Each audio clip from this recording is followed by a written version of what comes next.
기도드리시겠습니다. 사랑의 하나님, 오늘도 귀한 예배의 자리에 나올 수 있게 하심에 감사드립니다. 매 주일 이렇게 교회에 나와 예배를 드리지만 이 예배가 결코 당연한 것이 아님을 깨닫게 하시고 주님께 온전한 예배를 드릴 수 있는 마음을 허락해 주세요. 그리고 각자의 삶의 자리에서 다양한 모습으로 치열하게 살아가고 있는 청년들을 위로해 주시고 절망의 순간마다 세상에 다른 것이 아닌 주님께 더욱더 의지하며 살아갈 수 있도록 인도해 주세요. 회사, 학교, 가정, 교회 등 저희가 속해 있는 모든 곳에서 주님의 성품이 드러날 수 있는 저희가 되게 하시고 우리가 하나님을 더욱더 사랑하고 주님 앞에 죄인됨을 고백하는 한 해가 되길 원합니다. 저번 주에 제한된 상황 속에서 동계 수련회를 무사히 마칠 수 있게 하심에 감사드립니다.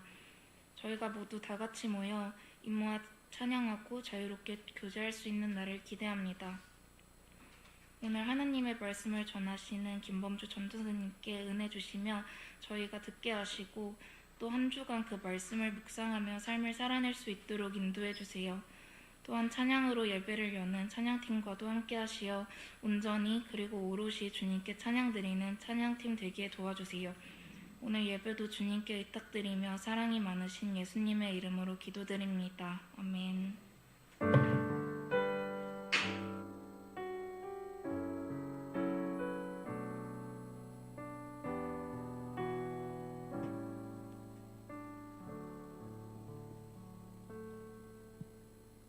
샬롬.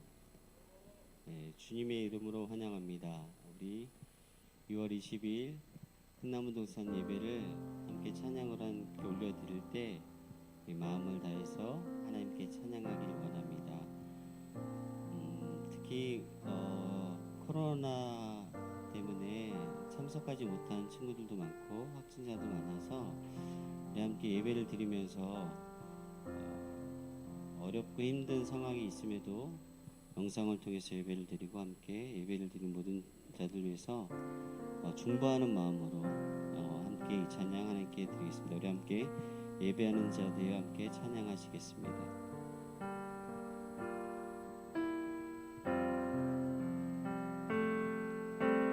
우리 모두 예배하는 자 되어 온전히 영과 진리로 주를 예배하자. 주가 우리와 함께 영원히 함께 하시고 마르지 않는 샘물로 우릴 채우시라. 모두 예배하는 자 되어 온전히 영과 진리로 주를 예배하자. 주가 우리와 함께 영원히 함께 하시고 마르지 않는 샘물로 우릴 채우시리라. 모두 예배하는 자 되어 온전히 영과 진리로 주를 예배하자.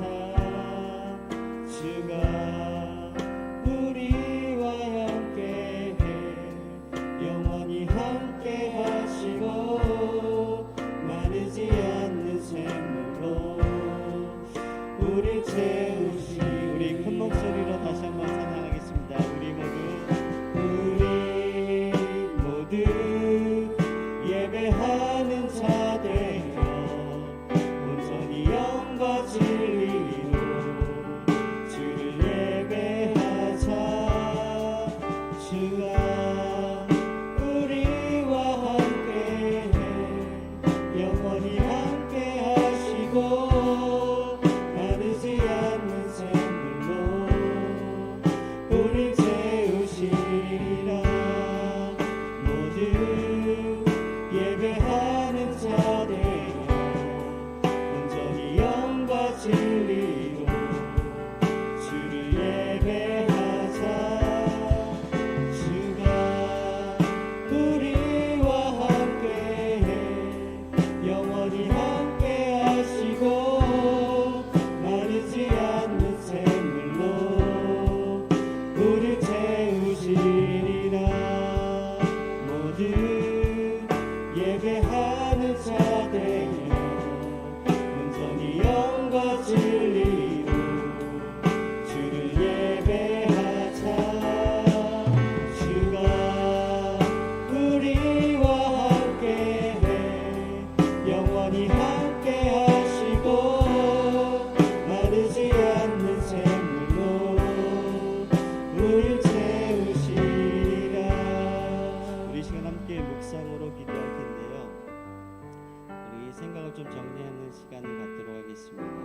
우리가 지금 이 자리에 앉아 있는 이유를 한번 생각해 보시고 어떠한 마음으로 하나님께 예배하러 나왔는지를 하나님께 스스로 질문하고 지금 어떻게 하나님을 예배할 건지를 한번 생각하고 다짐하며 결단하는 시간 되기를 원합니다. 우리가 결단하고 주님 앞에 나아갈 때 주님께서 우리에게 마르지 않는 샘물로 우리를 채워주실 것이라고 확신합니다. 하나님의 마음과 말씀으로 채워주기를 원하는 마음으로 함께 묵상으로 예배를 위해서 함께 기도하시겠습니다.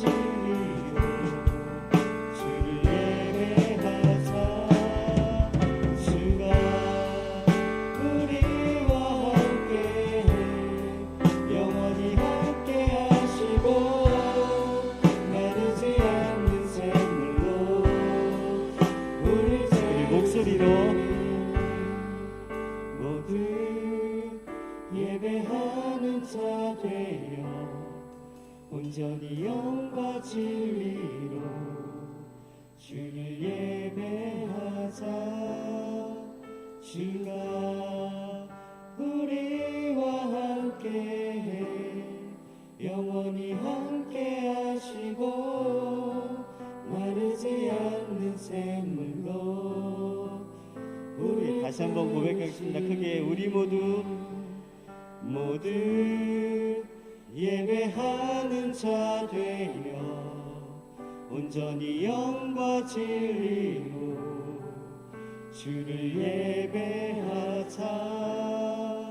주가 우리와 함께해 영원히 함께하시고 마르지 않는 샘물로 우릴 채우시라. 하나님께서 우리 청년의 마음과 믿음 가운데 모든 것들을 채워주실 것을 확신합니다. 우리 함께 하늘보다 높은 주의 사랑 함께 찬양하시겠습니다.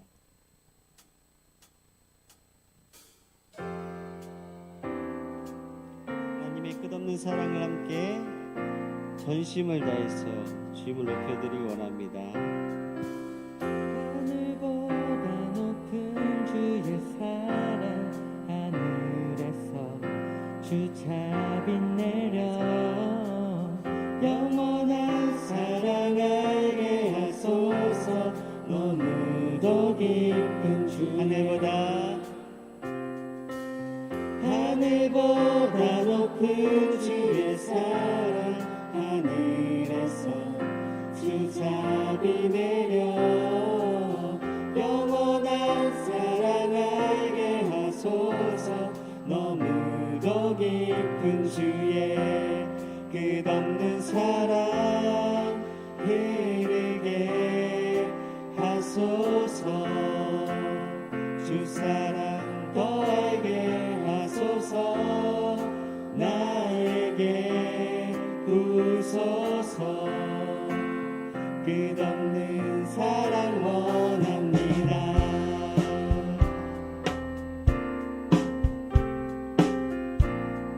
우리가 하나님의 끝없는 사랑을 다시 한번 찬양하겠습니다. 하늘보다 높은 주의 사랑 하늘에서 주잡이 내려 영원한 사랑 알게 하소서. 너무도 깊은 주의 끝없는 사랑 흐르게 하소서. 주 사랑 더 알게 하소서. 나에게 부소서. 끝없는 사랑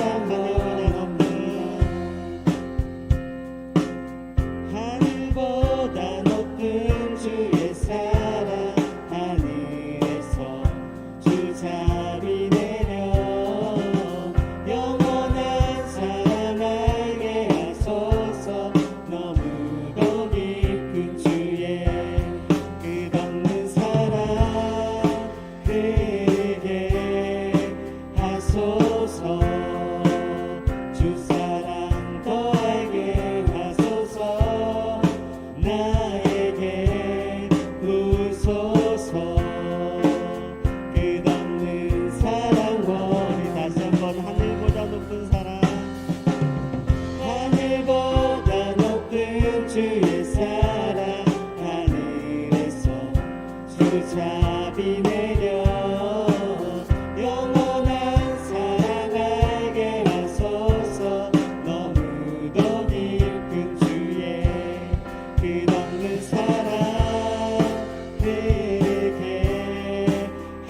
하소서 주 사랑 더 알게 하소서 나에게 부소서 끝없는 사랑 원합니다 끝없는 사랑 흐르게 하소서 주 사랑 더 알게 하소서 나에게 부소서 끝없는 사랑 원합니다 끝없는 사랑 흐르게 하소서 주 사랑 더 알게 하소서 나에게 부소서 끝없는 사랑 원합니다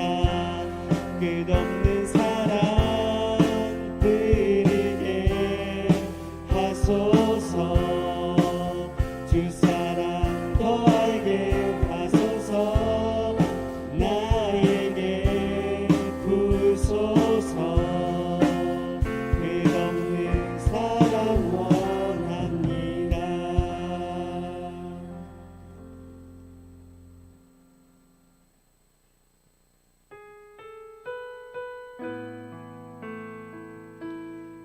우리 찬양은 처음 불러보는 찬양인데요. 우리 하나님께 깊은 자리에 나아가 우리의 마음을 내려놓고 그 깊은 곳에서 하나님을 만나는 시간 되기를 원하는 마음으로 이 찬양을 함께 부르기 원합니다. 깊은 곳에 나아가 우리의 이 믿음을 주님 앞에 내려놓고 주님께 고백하는 시간 됐으면 좋겠습니다. 우리 함께 깊은 곳에 나아가 함께 찬양하시겠습니다.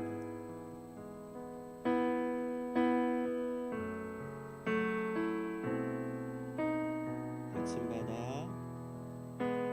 거친 바다 바라볼 때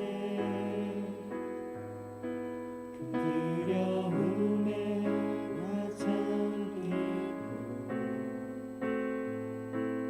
모든 소망 사라지네 나의 마음 무너져 내리고 거센 폭풍 가운데 주 사랑이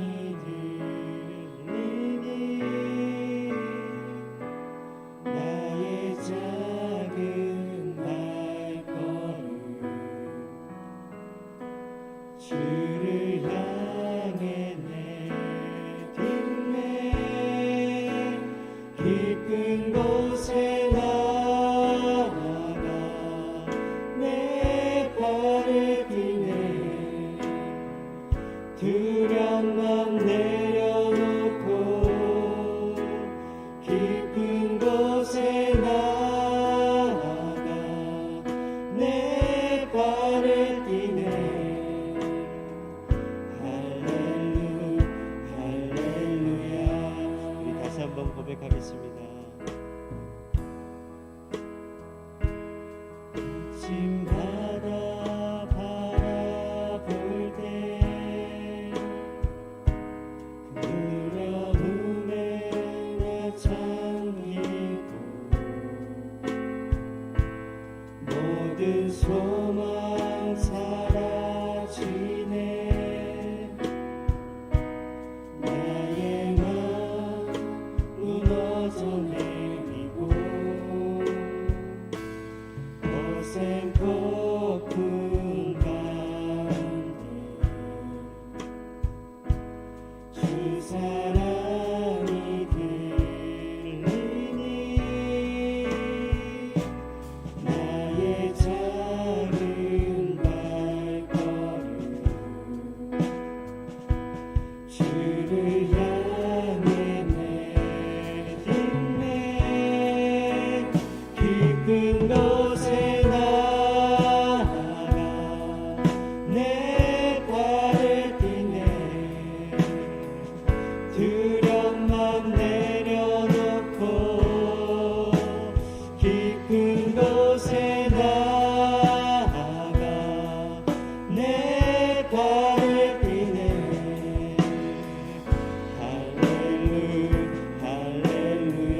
곳에 깊은 곳에 나아가 내 발을 띠네 두려운 맘 내려놓고 깊은 곳에 나아가 내 발을 띠네 할렐루야 할렐루야 다시 한번 깊은 곳에 나아가 내 발을 띠네 두려움만 내려놓고 깊은 곳에 나아가 내 발을 띠네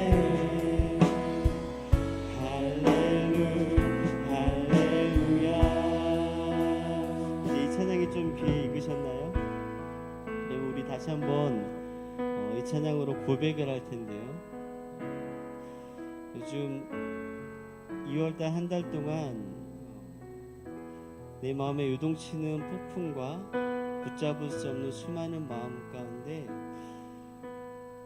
그 폭풍 가운데서도 우리에게 세밀하게 말씀하시고 음성하시는 하나님 앞에 서기를 소망했습니다. 우리가 어떠한 상황에 있든 하나님께서 우리의 있는 그 위치를 아시고 우리 그 깊은 곳에까지 찾아오셔서 그 폭풍을 잠잠케 하시고 우리를 만나 주시면서 우리에게 다시 한번 힘과 능력을 허락해 주실 것입니다. 우리 처음부터 이 찬양의 가사로 함께 주님 앞으로 나아갈 때 그곳에서 만나시는 하나님께 우리의 믿음을 고백하는 시간 갖도록 하겠습니다. 거친 바다 거친 바다 바라볼 때 두려움에 나 잠기고 모든 소망 사라지네 나의 맘 무너져 내리고 거센 폭풍 가운데 주 사랑이 들리니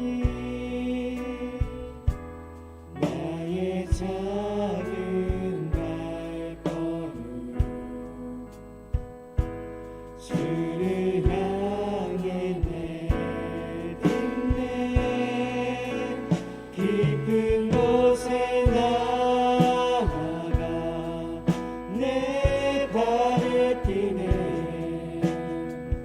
두려움만 내려놓고 깊은 곳에 나아가 내 발을 띠네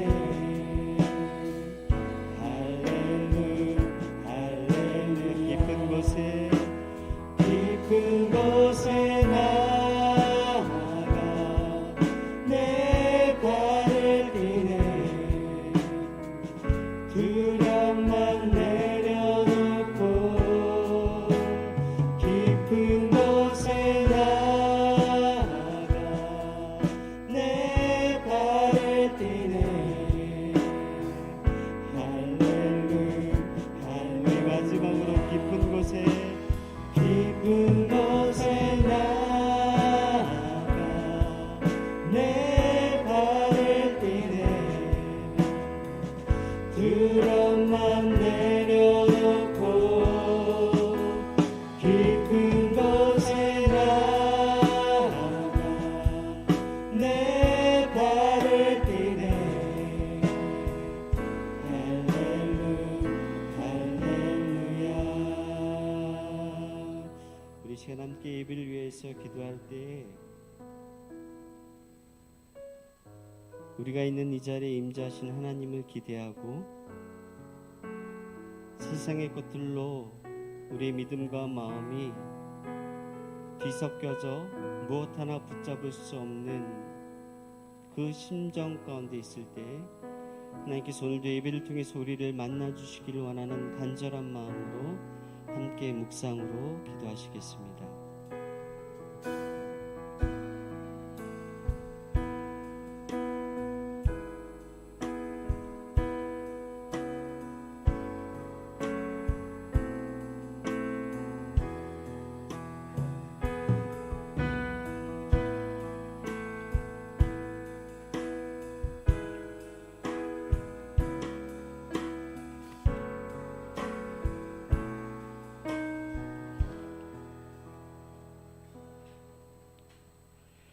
모두 자리에서 일어나시겠습니다. 다 함께 고백의 기도를 드리겠습니다. 우리의 마음의 생각과 입술의 말과 모든 행동을 하신 하나님께 우리의 죄와 허물을 고백하며 용서를 간구합니다. 지난 한 주간의 삶을 돌아볼 때 우리는 거룩하신 하나님의 자녀답게 구별된 삶을 살기보다 세상의 흐름을 따라가며 살았음을 고백합니다. 예수님의 십자가의 은혜로 구원받은 하나님의 자녀라는 확신과 구원의 감사와 감격이 식어져서 죄의 유혹에 쉽게 흔들리고 끌려갔습니다. 하나님의 사랑을 알고 믿으면서도 어려운 문제를 만날 때 두려워하고 불안해하고 하나님의 인도를 구하지 않고 내 생각대로 해결하려 하였습니다.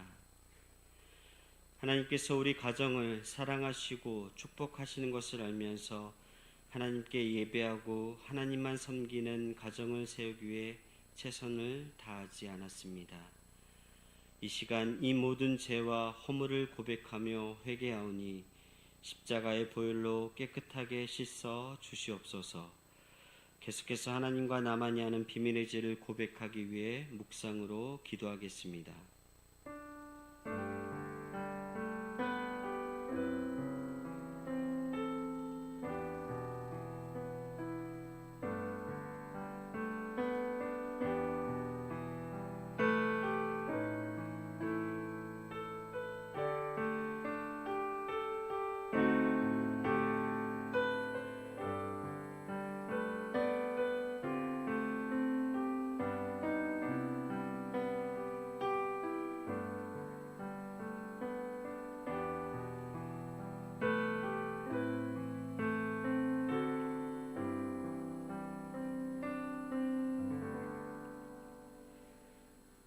이제 하나님의 용서의 말씀을 들으십시오. 주는 선하사 사죄하기를 즐거워하시며 주께 부르짖는 자에게 인자함이 후하심이니이다. 아멘. 이 말씀대로 하나님께서 우리의 고백을 들으시고 우리의 죄와 허물을 용서해 주셨습니다. 이 확신을 가지고 사도신경으로 우리의 신앙을 고백하겠습니다. 나는 전능하신 아버지 하나님 천지의 창조주를 믿습니다. 나는 그의 유일하신 아들 우리 주 예수 그리스도를 믿습니다.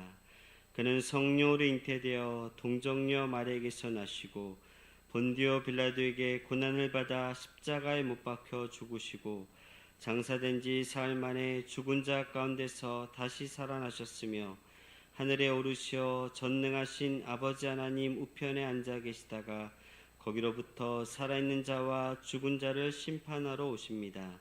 나는 성령을 믿으며 거룩한 공교회와 성도의 교제와 죄를 용서받는 것과 몸의 부활과 영생을 믿습니다. 아멘. 모두 자리에 앉으시겠습니다. 우리 함께 평화 인사 나누겠습니다. 샬롬. 큰나무동산 청년 예배에 오신 우리 청년들을 주님의 이름으로 환영합니다. 우리 비전 함께 읽겠습니다. 가정에서 자녀를 주의 제자로. 가정 예배는 행복입니다. 희년의 부흥과 응답을 위한 1000번째 작정기도를 함께 읽겠습니다. 우리 교회에 다시 부흥을 주옵소서.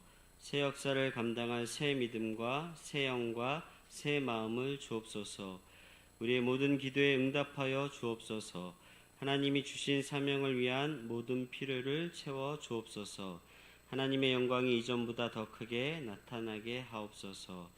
하나님께 무릎으로 기도할 때마다 교회의 부흥과 희년의 부흥을 위해서 함께 기도해 주시길 원합니다. 가정예배 캠페인이 진행되고 있습니다. 2월 6일부터 2월 26일까지 캠페인에 있는 도장 찍기, 말씀 읽고 감사 기도 적기, 가정예배 밴드에는 어린 친구들은 기도 영상, 간증 영상을 함께 올려주시면 3월 6일 사역식과 함께 시상하는 시간도 갖도록 하겠습니다. 가정예배와 다음 세대를 위한 합심 새벽 기도회가 2월 28일 월요일부터 3월 4일 금요일까지 너희와 너희 자녀를 위하여 올라라는 주제로 열립니다. 교사와 청년들은 금요일날 특성이 있습니다. 함께 준비해 주시기 바랍니다. 사순절 연속 금식기도회가 3월 1일부터 4월 16일까지 있습니다.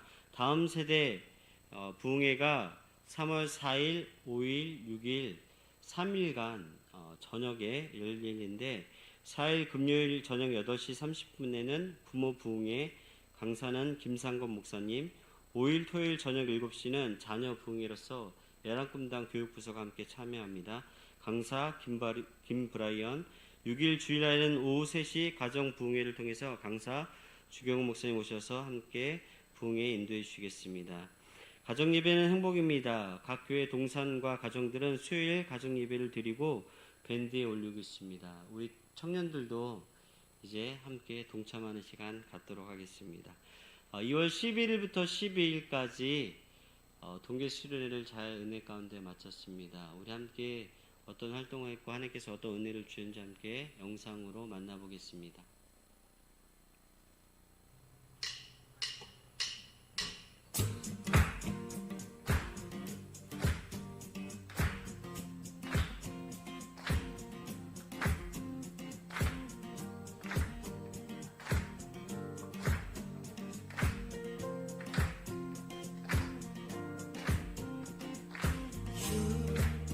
이곳에 우리 곁에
박수로 하나님께 영광의 박수 올려드리겠습니다.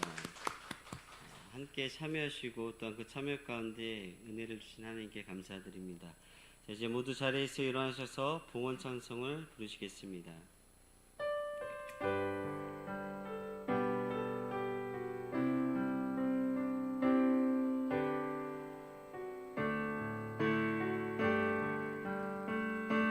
주께 모두 드리리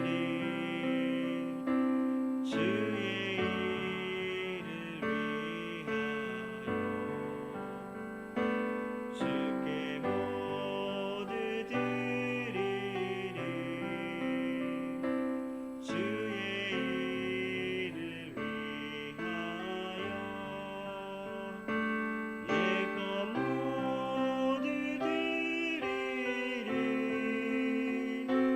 주님 내게 주신 것이니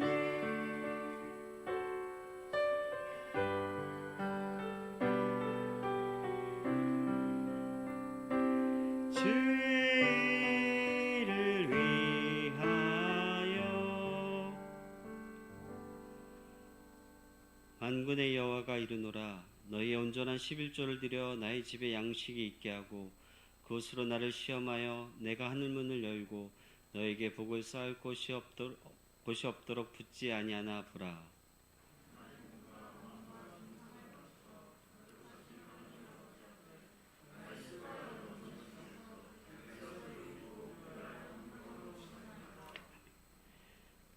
신실하신 하나님, 이 시간 우리의 시간과 물질을 구별하여 거룩하신 하나님 앞에 올려드립니다. 우리의 시간과 물질을 하나님의 나라를 위하여 사용하여 주시고 복음을 알지 못하는 자들에게 힘과 능력으로 전해질 수 있도록 인도하여 주시옵소서. 감사하는 마음과 구별된 헌금을 주님께 드리는 손길마다 하늘의 복이 넘치게 하시며 하나님의 말씀이 깃들 수 있도록 은혜 내려 주시옵소서. 우리보다 더 연약하고 궁핍한 자들을 바라볼 때마다 하나님의 마음으로 긍휼한 마음으로 그들을 섬기게 하시며 교회 공동체에 있는 모든 사람들을 섬기기 위하여서 우리의 것들을 주님께 아낌없이 드릴 수 있는 귀한 청년들 될 수 있도록 인도하여 주시옵소서. 감사드리며 예수님의 이름으로 기도드립니다. 아멘.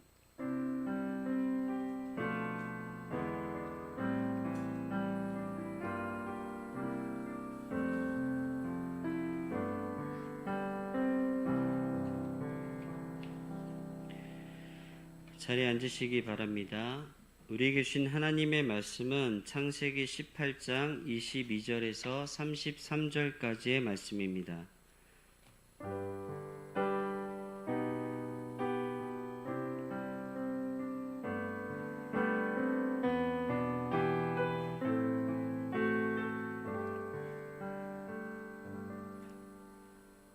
창세기 18장 22절에서 33절까지의 말씀을 한 절씩 교독하겠습니다.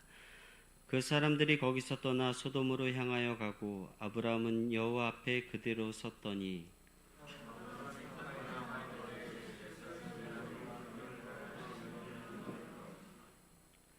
그 성 중에 의인 50명이 있을지라도 주께서 그곳을 멸하시고 그 50의인을 위하여 용서하지 아니하시리이까.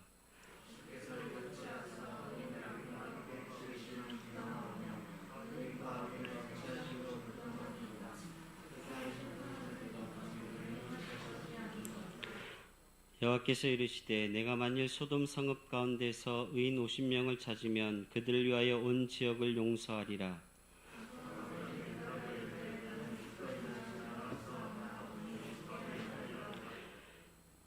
오십 의인 중에 5명이 부족하다면 그 5명이 부족함으로 말미암아 온 성읍을 멸하시리이까.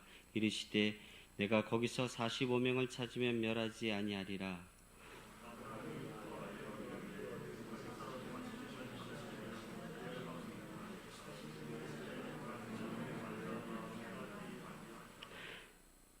아브라함이 이르되 내 주여 노하지 마시옵고 말씀하게 하옵소서. 거기서 30명을 찾으시면 어찌하려 하시나이까. 이르시되 내가 거기서 30명을 찾으면 그리하지 아니하리라.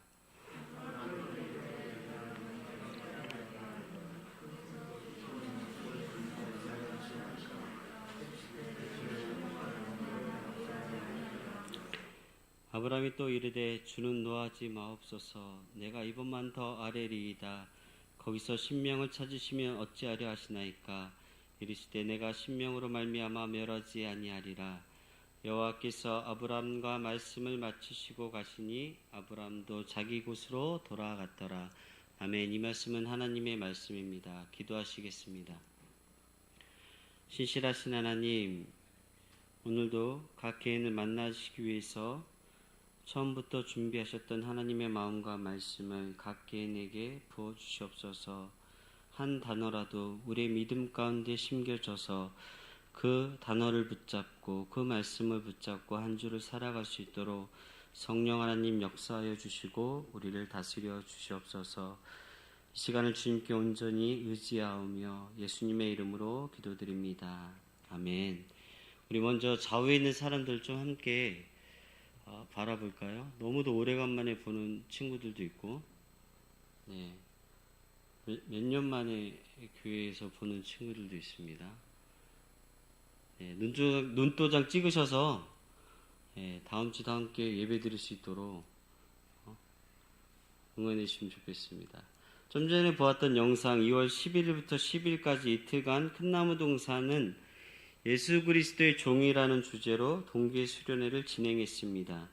임원, 리더, 찬양팀 그리고 모두 함께한 청년들에게 하나님이 주신 말씀과 뜻과 계획이 있었을 것이라 믿습니다. 주중에 간평회를 하면서 많은 은혜도 나눴고 부족한 부분도 함께 나누면서 여름 학예 수련회는 더 잘 준비해야겠다라는 생각을 하게 되었습니다. 그 중에 여러 청년들에게 기도의 시간이 조금 너무 길고 힘들었다는 친구들도 의견이 있었습니다. 그래서 궁금했거든요. 여러분, 기도가 무엇입니까? 기도는 왜 하는 걸까요? 내가 하나님께 아뢰고 싶은 것들을 하나님께 토해내고 내 뜻을 하나님께 관철시키는 시간이 기도인가요?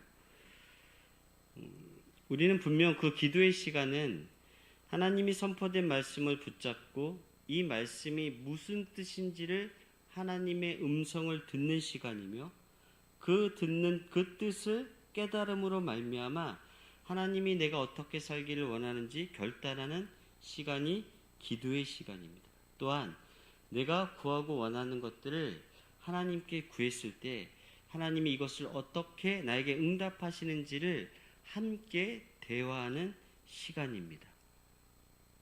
그렇다면 기도는 결코 쉽지 않습니다.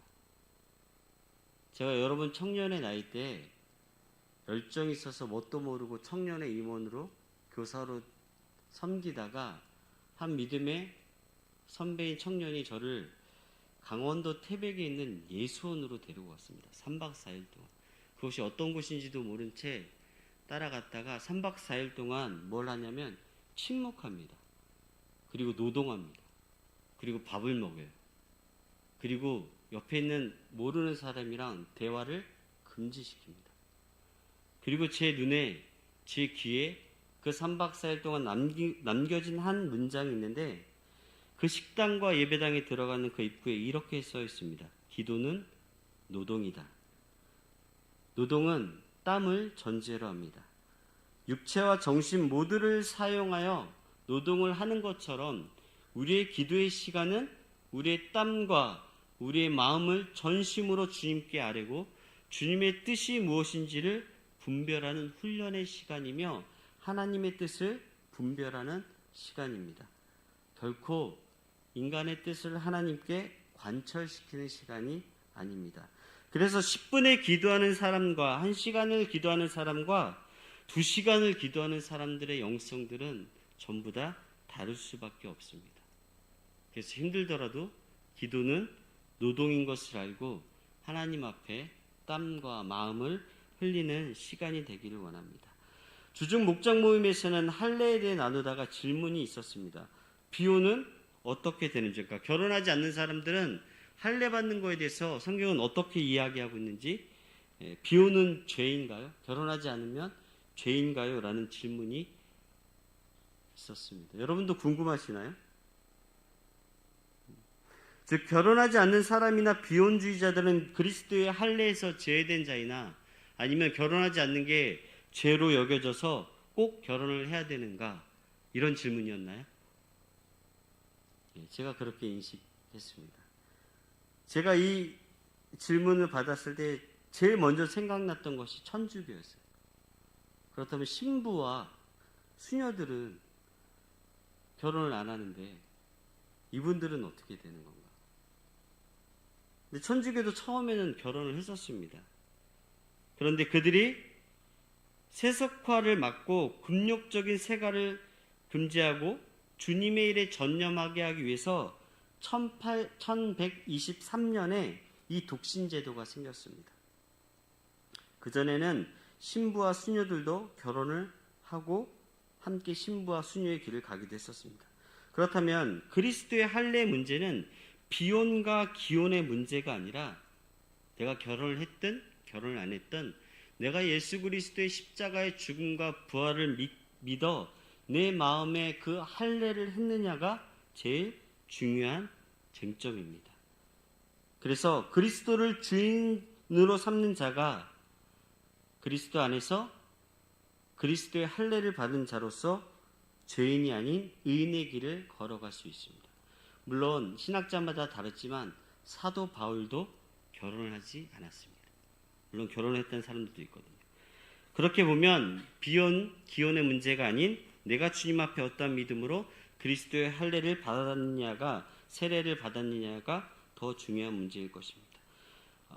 그 할례의 주인공이었던 아브라함은 오늘 본문에 등장하는 주인공입니다. 오늘 말씀의 제목이 여호와 앞에 그대로 섰더니라는 제목을 함께 여러분들과 나눌 텐데 75세의 아브라함은 하나님의 부르심에 순종하여 고향 친척 아버지 집을 떠났습니다. 하나님께서 보여줄 땅으로 하나님의 말씀을 따라 그가 어딘지 명확하지 않았지만 그 말씀을 따라서 하나님이 언약한 약속의 땅으로 갔습니다. 그 옆에 조카 롯도 아브라함을 보고 따라갔습니다. 근데 놀랍게도 성경은 아브라함은 하나님의 말씀을 따라갔고 롯도 그와 함께 갔더라라고 기록합니다. 여러분 여기서 이 말씀과 말씀이 없는 것 이 차이가 롯에게는 앞으로 닥칠 심판과 그가 어떤 상황에 처했을지를 전혀 예측하지 못했습니다. 아브라함의 일왕과 조카 롯과 함께 동거하면서 한 장막에 살면서 그 둘 다 재산이 너무도 많아졌어요. 그들의 은과 금이 풍부해져서 동거하기에는 넉넉하지 않은 삶까지 갔습니다. 그러자 아브라함의 목자와 조카 롯 목자가 싸우기 시작했어요. 근데 그걸 중재를 누가 하냐면 아브라함이 합니다. 롯아, 우리 목자와 너의 목자들이 더 이상 싸우지 않게 하자. 그런데 여기서 어떻게 얘기하냐면 롯아, 제발 원하는데 너희 목자와 우리 목자가 싸우지 않았으면 좋겠다. 왜 간청했을까요? 롯의 목자들이 아브라함의 목자에게 먼저 다툼과 시비를 걸었다라는 거예요. 그래서 그 모습을 바라봤던 아브라함은 롯에게 이렇게 건의했습니다. 창세기 13장 9절입니다. 내 앞에 온 땅이 있지 아니하냐. 나를 떠나가라. 내가 좌하면 나는 우하고 내가 우하면 나는 좌하리라. 여러분 이게 이해가 되나요? 그 땅은 하나님께서 아브라함에게 언약하신 땅입니다. 아브라함이 평생 하나님과 만나며 교제할 땅 가운데 그 언약 땅에게 조카 롯에게 우선권을 양보합니다. 왜입니까? 왜? 조카 롯하고 관계가 깨지지 않길 원했어요. 여러분이 만약에 조카였다면 어떻게 했을까요? 큰아버지를 따라가서 자기의 재산도 풍부해져서 은과 금과 가축이 많아졌을 때 자기로 인해서 큰아버지의 목자들과 우리의 목자가 싸웠어. 그런데 큰아버지가 너 가고 싶은 대로 가. 네가 좌하면 내가 우하고 네가 우하면 내가 좌할게 그럴 때 내가 만약에 조카 롯의 입장이었으면 여러분들 어떻게 했습니까? 양보하지 않았을까요? 그런데 놀랍게도 그 권유에 조카 롯이 이렇게 반응합니다. 창세기 13장 10절입니다. 이에 롯이 눈을 들어 요단 지역을 바라본즉 소알까지 온 땅에 물이 넉넉하니 여호와께서 소돔과 고모라를 멸하시기 전이므로 여호와의 동산 같고 애굽 땅과 같았더라. 여러분 전혀 양보하지 않았어요.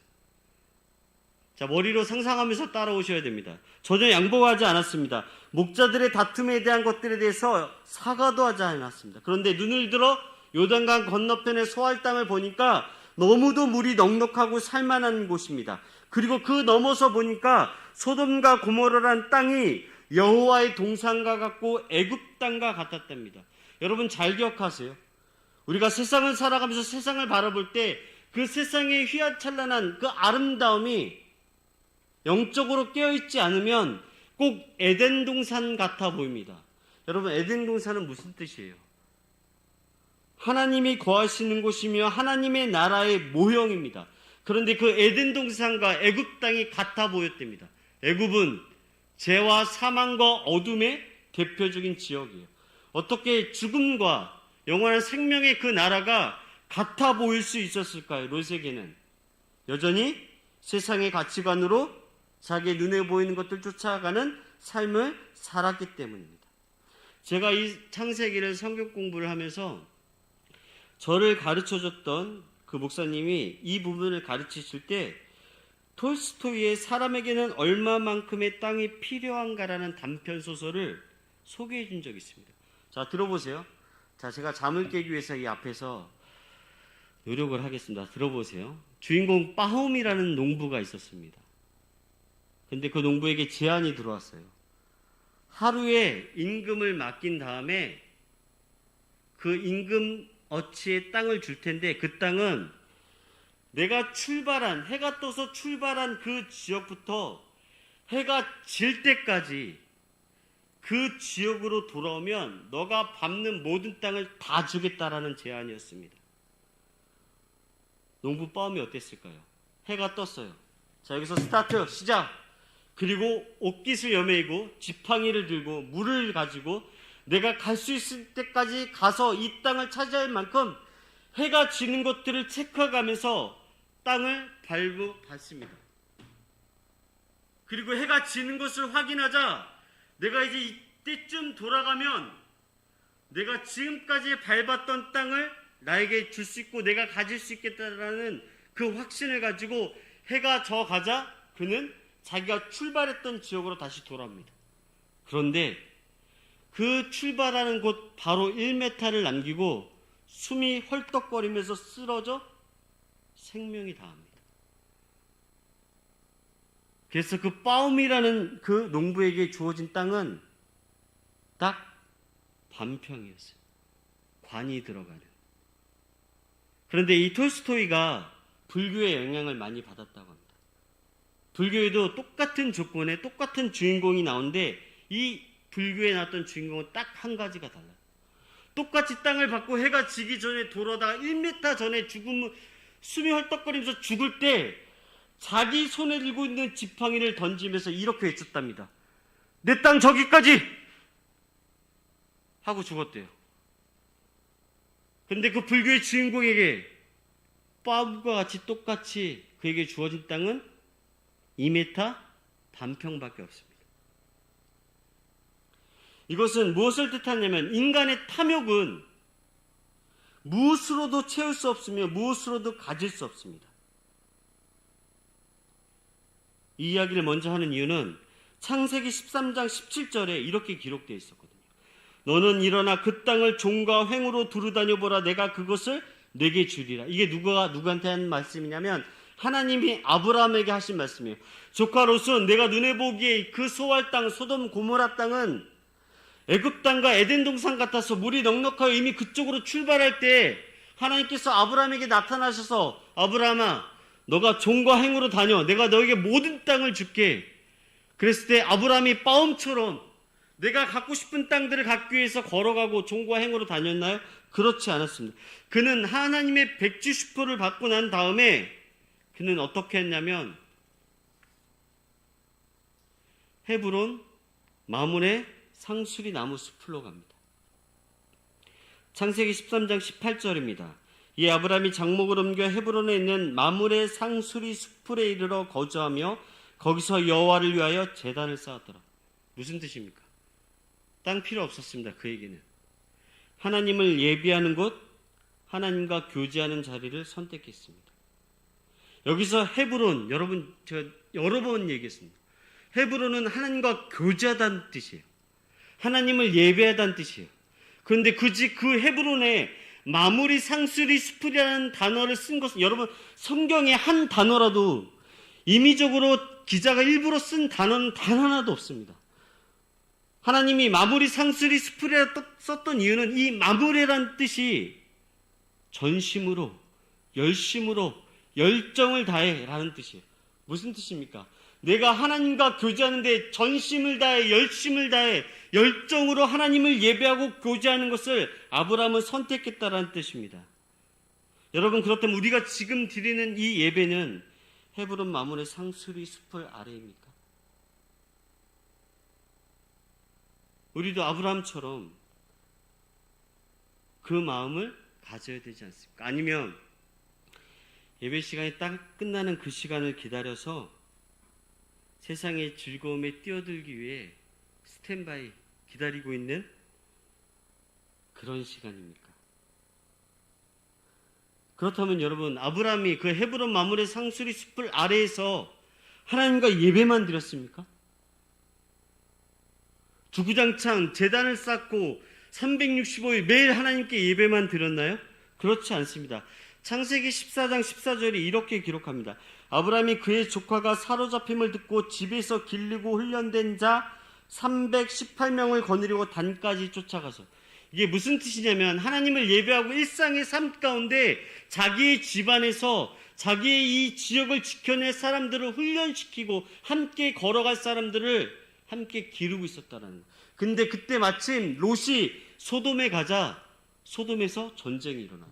소돔이 속해 있던 5나라와 남쪽에 있던 3나라가 전쟁을 해서 소돔과 고모라에 있는 땅들에 있는 백성들과 재물들이 다 착취되어 남쪽에 있는 나라로 가게 됩니다. 근데 그 모습을 봤던 아브라함이 자기 집에서 길렀던 그 군사들을 데리고 헤브론에서 단까지 자기 조카 롯을 구하기 위하여 그 전쟁에 참여합니다. 헤브론에서 단까지의 거리가 무려 200km예요. 여기서 대전 왔다 갔다 거리 정도. 거기를 318명을 데리고 조카 롯을 찾기 위하여 그곳으로 전쟁을 참여합니다. 즉 그는 하나님을 예배하는 그 자리뿐만 아니라 하나님과 함께 동행하는 그 삶 가운데 자기의 삶을 성실히 살아갔다라는 것입니다. 이것은 우리의 예배는 이 예배가 생활 속에 드러나야 되고 생활 속에서 우리의 예배가 함께 이루어져야 됩니다. 그래서 예배의 생활의 예배를 추구했던 아브라함의 모습이었습니다. 또한 아브라함에게 하나님께서는 나타나신 적이 있었습니다. 내가 너로 하늘의 별처럼 많게 해주겠다라고. 그러면서 아브라함에게 그 언약의 말씀을 어떻게 계약하시냐면, 이때 당시에 중동지방 사람들은 계약을 체결할 때 이렇게 약속을 하였습니다. 서로 약속하는 대상자 2명이서 가축, 특히 소의 가죽을 벗기고 반으로 쪼개요. 그리고 그 가축을 양쪽으로 쪼개 놓습니다. 그리고 저하고 만약에 은비랑 계약을 하게 되면 저와 은비가 손을 잡고 그 쪼개진 고기 사이로 왕복으로 왔다 갔다 합니다. 왜 그렇게 하냐면 너하고 나하고 계약한 그 계약을 둘 중에 한 명이 그 계약을 어길 경우에는 지금 이 쪼개진 고기처럼 우리의 생명을 뺏어갈 거라고. 이런 계약 체결이 중동 지방에 있었어요. 그런데 하나님께서 아브라함에게 나타나서 너의 자손들이 하늘의 별처럼 많을 것이다 라고 이야기하신 다음에 하나님께서 아브라함에게 쪼개진 고기를 준비시킵니다. 그리고 아브라함이 어둠 가운데 하나님의 음성을 기다려요. 그 쪼개진 고기 사이, 펼쳐진 고기 사이로 하나님의 음성이 들립니다. 창세기 15장 17절입니다. 해가 져서 어두워질 때 연기나는 화로가 보이며 탄 횃불이 쪼갠 고기 사이로 지나가더라. 머리로 생각해 볼게요. 쪼개진 그 고기 사이로 하나님과 아브라함이 마주하고 있습니다. 그러면 하나님은 영이시잖아요.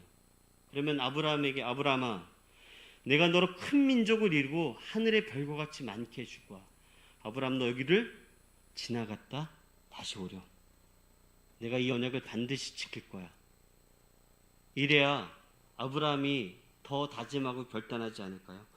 그런데 그 고기 사이로 연기 나는 화로가 보이더니 횃불이 쪼갠 고기 사이로 지나갑니다. 이것은 영이신 하나님께서 아브라함, 너를 반드시 복의 근원이 되게 하고 너를 언약 백성으로 지키며 너의 후손들이 나의 귀한 언약 백성으로 살아가며 하늘의 별과 같이 그 후손들이 많아지겠다는 그 언약을 하나님이 신의 위격과 신의 모든 것들을 걸고 아브라함에게 언약하는 모습입니다. 보잘것없는 그 아브라함에게 나 하나님, 전능한 하나님이 너를 지키기 위하여 내 전 모든 것을 걸어 이 약속을 지킬 거야. 여러분, 세속적인 표현으로 한다면 하나님이 언약을 지키기 위해 당신의 전제를 건 다음에 당신이 죽기까지, 영원하신 하나님께서 죽기까지 그 언약을 반드시 지키고 성취하시겠다라는 뜻이었습니다. 아브라함의 마음이 어땠을까요? 그 횃불이 지나가는 영이신 하나님의 임재를 바라봤던 그 언약의 중동지역의 계약을 바라보면서 아브라함의 심정이 어땠을까요? 그 전능한 하나님께서 나를 통하여서 성취하시는 그 언약의 말씀이 마음과 기억과 눈에 새겨졌을 것입니다. 그런데 여러분, 인간이 얼마나 연약한지 아브라함도 그 시간이 10년이 지나자 여종 하갈을 통해서 이스마엘을 낳습니다. 그런데 이때 당시에는 여종이든 양자든 자기의 종속에 있는 자들은 다 상속자로 여겼던 풍습이 있었어요. 그럼에도 불구하고 그 연약한 자들에게 여전히 하나님께서는 그의 믿음을 의롭다 여기시고 그와 함께 동행하는 삶을 살아가십니다. 또한 하나님께서는 아브라함이 머물렀던 헤브론 마므레 상수리 숲에 나타나셔서 그와 함께 말씀하시고 그가 무슨 뜻을 갖고 있는지 그에게 여전히 예배 가운데, 삶 가운데 임재해 주셨습니다. 오늘 본문 말씀에 나왔던 18장 1절에는 아브라함이 99세 때에 마므레 상수리 숲을 나오며 여전히 하나님을 열정적으로 찾는 자리에서 하나님과 하나님의 사자들이 나타나 그에게 말씀하십니다. 그리고 오늘 본문 말씀이 펼쳐지는 거예요. 그렇게 아브라함은 하나님을 예배했고 예배와 예배의 생활화를 계속 반복적으로 하나님 앞에 습관적으로 그렇게 드려졌고 하나님과의 관계를 유지했습니다. 그의 나이 99세 때 이스마엘이 13살, 자기 아내 사라에게는 자식이 없었습니다.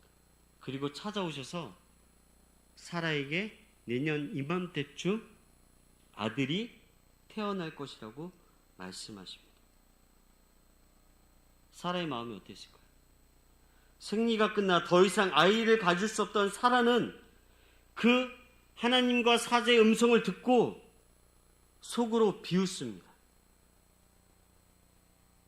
하나님께서 그 비웃은 사라의 마음을 아시고 창세기 18장 18절에 이렇게 기록해 내셨습니다. 여호와께서 능하지 못한 일이 있겠느냐? 기한이 이를 때에 내가 내게로 돌아오리니 사라에게 아들이 있으리라. 여러분, 아브라함의 아들의 이름이 뭡니까? 아브라함의 아들. 아브라함의 아들의 이름이 이삭입니다. 이삭. 여러분, 이삭의 뜻이 무슨 뜻인지 아세요? 내가 웃었다란 뜻이에요. 사라가 마음으로 비웃어서 하나님의 전능하심을 믿지 못할 그때에 기한이 차 1년 후에 아들을 주었을 때 그들이 어떻게 고백했냐면 그가 나의 비웃음을, 그 기쁨으로 승화시켜 하나님의 전능하심을 나타냈다는 믿음의 고백이 이삭이었습니다. 그가 이삭을 안고 하나님의 언약하심이 어떻게 신실하게 이루어진지를 얼마나 기뻐했을까요? 그 언약의 약속을 하신 후에 아브라함과 사라에게 하나님께서는 다시 한번 그들의 마음과 뜻을 위로해 주셨습니다. 그러시면서 아브라함에게 이렇게 말씀하셨어요. 내가 나의 뜻을 아브라함에게 숨기지 않겠다라고. 그런데 너의 조카 롯, 그가 있는 소돔과 고모라의 죄악이 너무 무겁다라고 말씀하십니다. 창세기 18장 20절입니다. 여호와께서 또 이르시되 소돔과 고모라에 대한 부르짖음이 크고 그 죄악이 심히 무거우니. 소돔과 고모라를 심판하시겠다는 뜻이에요. 소돔과 고모라의 죄악이 얼마나 무거웠으면 하나님께서 직접 나타나셔서 아브라함에게 이 말씀을 하셨을까요? 소돔은 불탄다는 뜻입니다. 불타다. 고모라는 포악하다는 뜻이에요. 여러분, 영어에서 소돔이는 남창을 이야기할 때 소돔이라고 합니다. 이 소돔이가 이 소돔에서 출발한 어원입니다.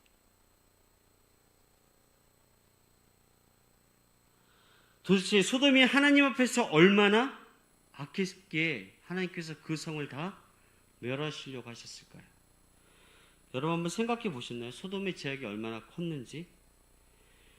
하나님의 사자들이 소돔 땅을 심판하러 갔을 때 하나님은 아브라함과 함께 계셨습니다. 그리고 그 심판자 사자들이 소돔 땅에 들어갈 때 롯이 어디에 있었냐면 성문 앞에 나와 있었어요. 성문 앞에서 다리를 흔들기고 또다시 세상의 향락을 바라보며 눈을 뜨고 불을 끄고 있을 때 하나님의 사자를 보게 됩니다. 그리고 그를 영접해요. 하나님의 사람인 걸 알고. 그리고 롯이 집으로 그 하나님의 사람들을 집으로 모십니다. 그리고 나서 뭐라고 하냐면 빨리 주무시고 일찍 일어나서 볼일을 보십시오. 제가 무교병, 아무것도 들어가지 않는 맛없는 그 무교병 빵을 준비해서 그렇게 대접을 합니다. 그 사자들이 소돔 땅에 온 것이 소돔성의 소문이 퍼졌어요. 그러자 그곳에 있는 노소, 젊은이, 늙은이를 막론하고 가까운 거리든 먼 거리든 그 소돔성에 있는 백성들과 사람들이 롯이 살고 있는 집에 와서 그 집을 둘러쌉니다. 그리고 창세기 19장 5절에 이렇게 기록되어 있습니다. 롯을 부릅니다. 소돔의 사람들이 늙은이든 젊은이든 어린이든 롯을 부르고 그에게 이렇게 얘기합니다. 롯을 부르고 그에게 이르되 오늘 밤에 내게 온 사람들이 어디 있느냐 이끌어내라. 우리가 그를 상관하리라. 무슨 뜻이냐면 여러분 잘 보세요. 세상이 지금 이렇게 돌아가고 있습니다. 여기서 상관하리라. 그들을 상관하리라는 이 뜻이 그들과 동침하겠다는 뜻이에요. 늙은이든 젊은이든 어린이든 롯의 집을 둘러서서 그와 상관하겠다라고 이야기하자 세상이 얼마나 무섭을까요? 롯이 얼마나 두렸을까요? 여러분 더 놀라운 것은 롯의 반응입니다. 롯이 그 사람들에게 무엇라고 얘기하냐면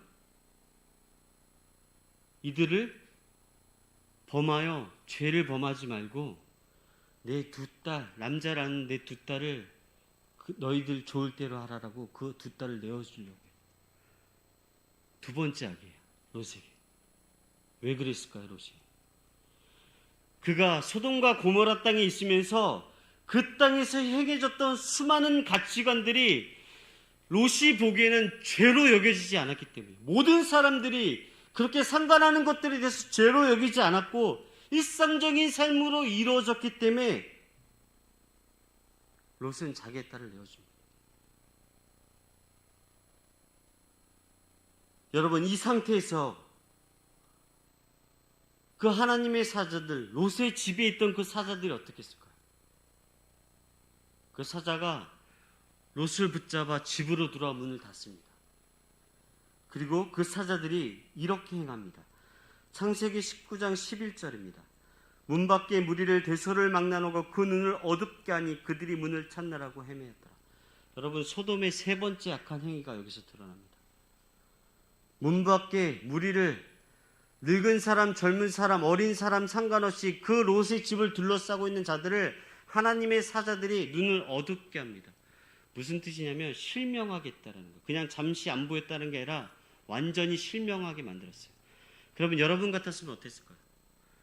나와 함께 갔던 수십 명, 수백 명의 사람들이 다 눈이 어두워져 실명하여서 무엇 하나 헤맬 수 없을 그때 두려운 마음으로 이 일이 어떻게 됐는지를, 내가 지금 어떤 상태에 있는지를 돌아보지 않았을까요?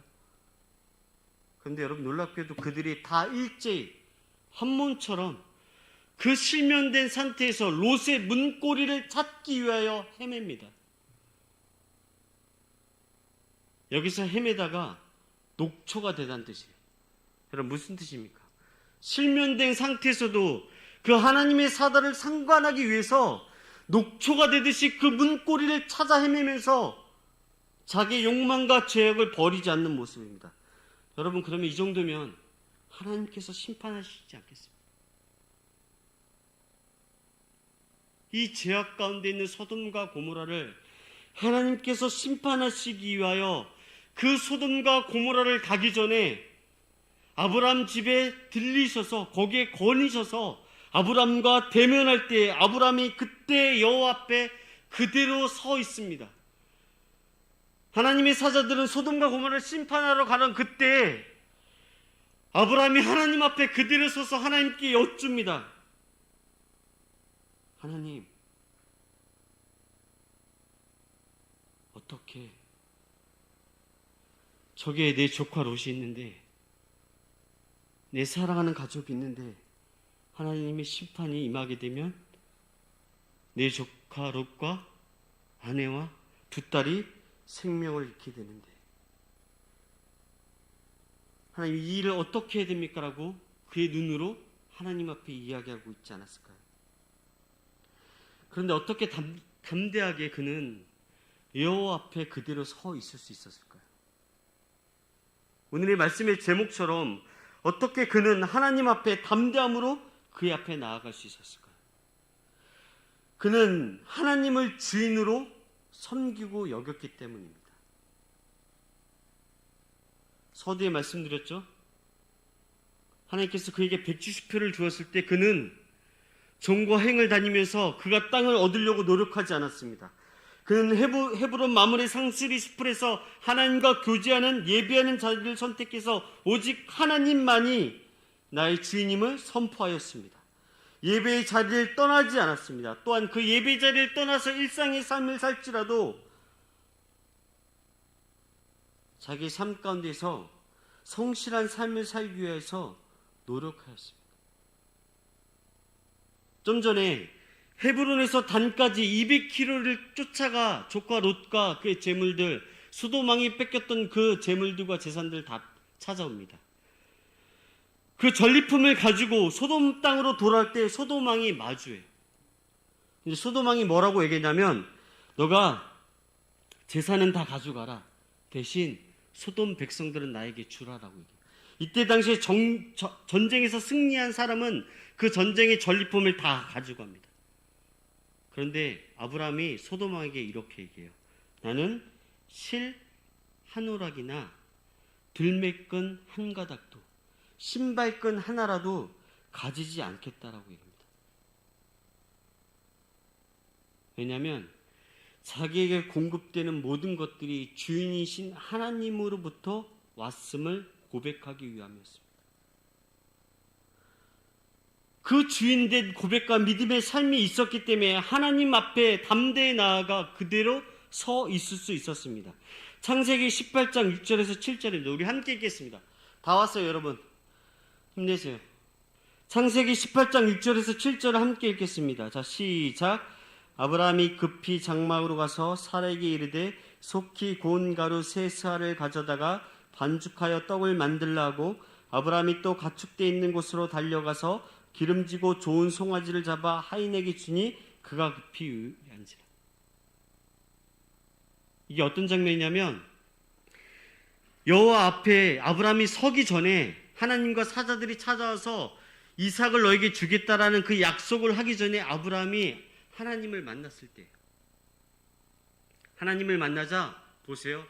급히 장막으로 뛰어가서 사라에게 속히 고른 가루 세 쌀을 가져다가 반죽하여 떡을 만들고 아브라함은 또 가축에게 달려갑니다. 그리고 좋은 송아지를 잡아 하인에게 급히 이 요리를 하라고 급히 속히 달려가서 급히 요리를 합니다. 무슨 뜻입니까? 하나님 앞에 자기의 마음을 전심으로 다하여 주인을 섬기는 종의 모습으로 주인을 섬겼다라는 뜻이에요. 그래서 그는 하나님 앞에 담대히 나아갈 수 있었습니다. 두 번째로는 그가 하나님 앞에 그대로 서 있을 수 있었던 이유는 창세기 18장 23절입니다.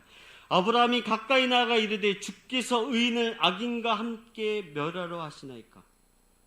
무슨 뜻인가요? 그는 하나님을 알므로 용기를 가지고 하나님 앞에 서 있을 수 있었다는 거예요. 하나님이 어떤 분이신지를 그는 알았던 거예요. 어떤 분인가요? 하나님은 의인을 악인과 멸하지 않는 분인 것을 명확히 알았습니다. 그래서 그는 담대하게 하나님의 성품을 알았기 때문에 하나님 앞에 그대로 서 있을 수 있는 용기가 있었던 겁니다. 왜냐하면 하나님께서 그를 의로 여기신다라는 말씀을 선포해 주셨기 때문에. 마지막으로 세 번째로 그가 여호와 앞에 그대로 서 있을 수 있었던 이유는 조카 롯을 사랑했기 때문이에요. 당연한 말뜻이죠. 그런데 여러분, 이 조카 롯을 위해서 아브라함이 하나님께 딜을 하죠. 하나님, 50명 있으면 하나님께서 어떻게 하시겠습니까? 45명 있으면 어떻게 하시겠습니까? 성경은 이렇게 해석되어 있습니다. 그런데 히브리어 원문은 이런 뜻이에요. 하나님, 만약에 의인 50명이 있으면, 그리고 말을 못합니다. 하나님 앞에 50명이 있으면 어떻게 하시겠습니까? 라는 그 물음, 그 질문을 던지지 못합니다. 즉 이렇게 표현한 거예요. 하나님, 50명이면요.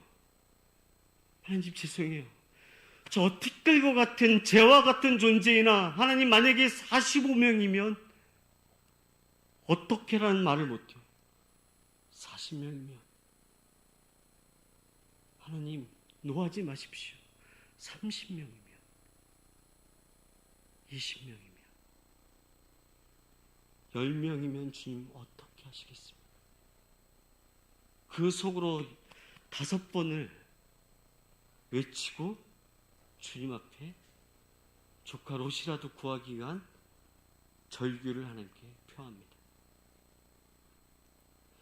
조카 롯의 닥칠 그 심판이 거둬지길 원하는 그 간절한 마음으로 그 질문조차도 덧칠 수 없는 그 사랑과 그 두려움과 그 하나님의 일하심을 바라봤던 그 아브라함은 하나님 앞에 그대로 서 있을 수밖에 없었습니다.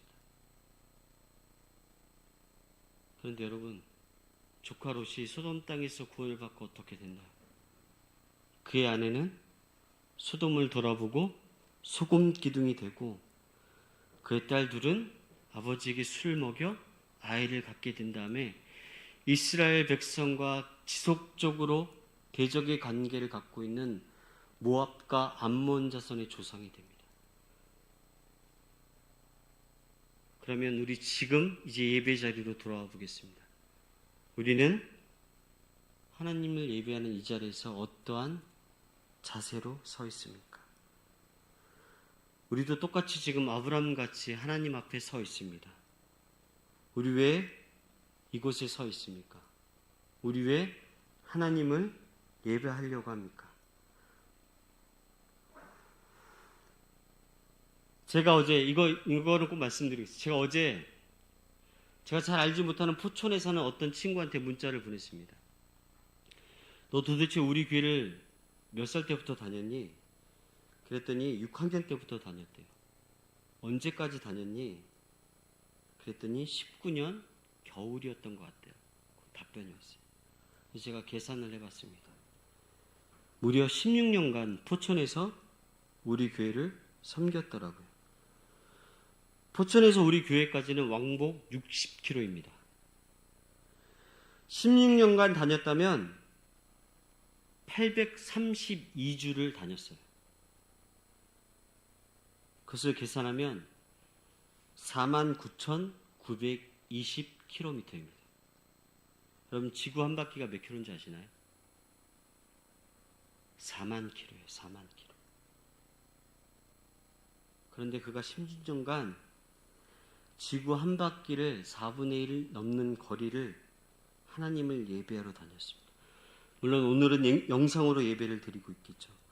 왜 이 말씀을 드리냐면 지금 우리는 하나님을 예배하러 할 때 아브라함처럼 어떠한 마음으로 예배를 드리고 있는지 질문하기 위함입니다.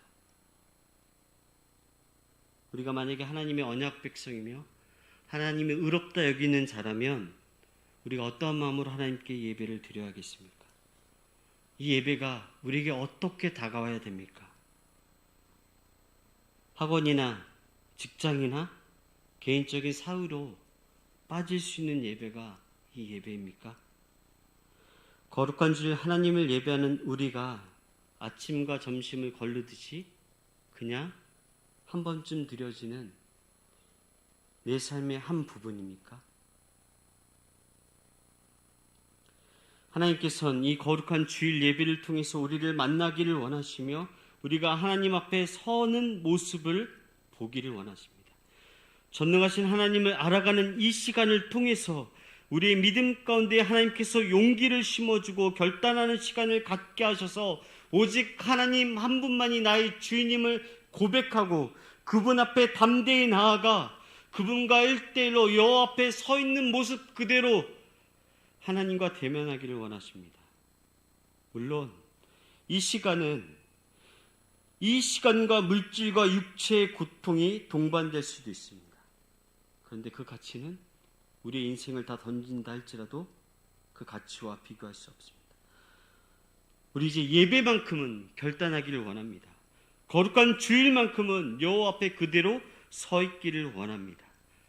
우리 결단 속에 여호와 하나님께서 우리 눈에 펼쳐진 불안의 상황과 현실을 뛰어넘는 용기를 주실 것이며 그것을 뚫고 나갈 수 있는 힘과 말씀을 우리에게 주실 것입니다.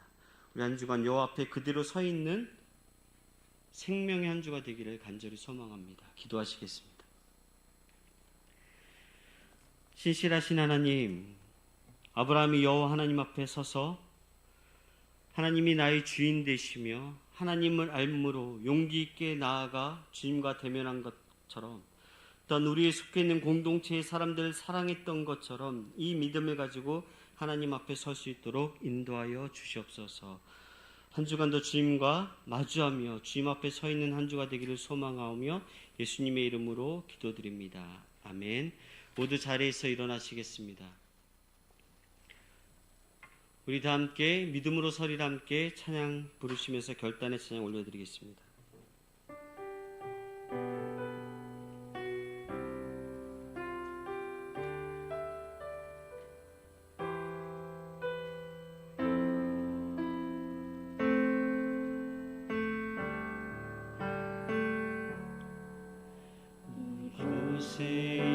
고생하신 하나님 나라 가난한 마음으로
간절히 기도드리겠습니다.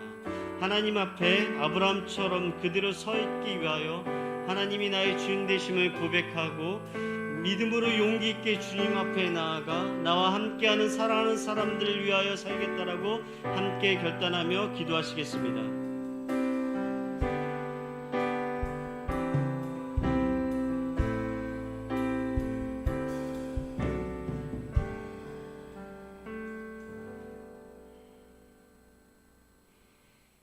하나님 아버지, 우리에게 주신 은혜와 사랑을 기억하며 주님 앞에서 참된 하나님의 자녀로서의 삶을 살아갈 수 있도록 주님 도와주시옵소서. 세상과 타협하지 않고 제약에 굴복당하지 않고 오직 말씀 안에서 승리하는 믿음의 청년들 될 수 있도록 주님 도와주시옵소서. 지금은 나를 위해 피 흘려 십자가에 돌아가신 예수 그리스도의 은혜와 하나님의 원하신 사랑과 성령님의 감화감동, 교통하심과 위로하심과 깨닫게 하심이 하나님의 말씀 앞에서 한 주간 동안 주님의 자녀로 살아가겠다고 결단하는 믿음의 청년들과 예배자들과 이들의 가정과 학업과 일터와 이 나라와 이 민족 위에 이제로부터 영원토록 함께하여 주시기를 간절히 축원하옵나이다. 아멘.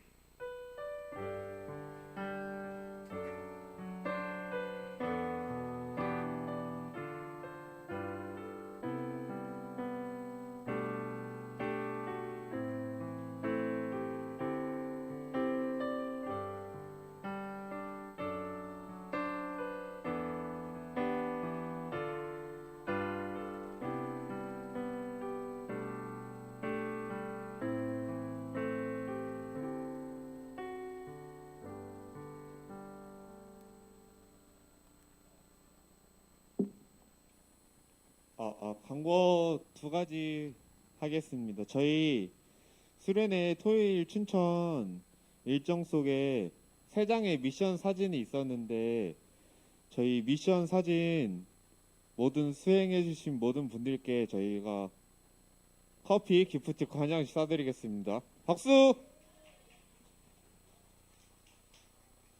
그리고 저희 오늘 아까 수련회 보고 영상 만들었는데 오늘 고퀄리티의 수련회 보고 영상을 만들어준 우리 김나연 사계님께 박수 한 번씩 쳐주세요. 됐습니다. 이제 안녕히 가세요.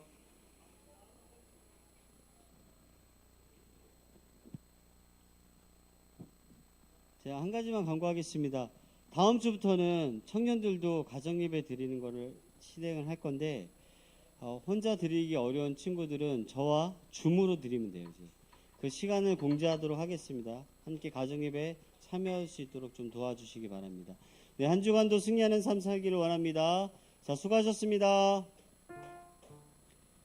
그리고 3월 5일날 우리 남자들 공차러 가려고 해요. 준비하세요.